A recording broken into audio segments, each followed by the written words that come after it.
In this video, I want to show you how to update your iPad 11 with the A16 chip. First step is to find the settings icon on your iPad.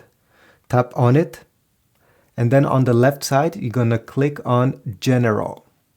Once you're in the General menu, you're gonna go all the way up and select Software Update.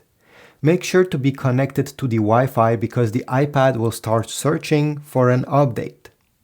And now you may see an update or you may not see anything if everything is up to date.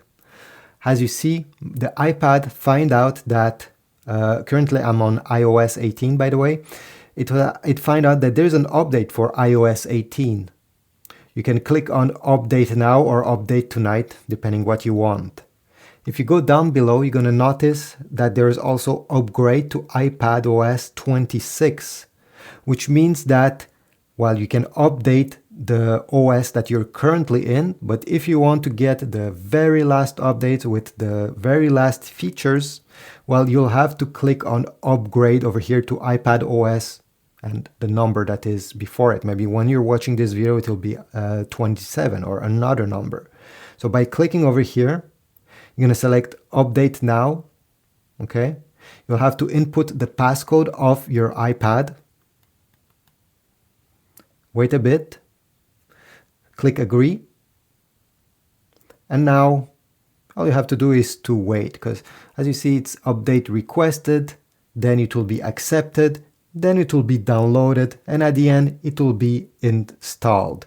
So it may take even a few hours. You can continue using your iPad, by the way, at this point. You're not limited to staying on this page. As you see, it even already start downloading the update, and it says 33 minutes remaining.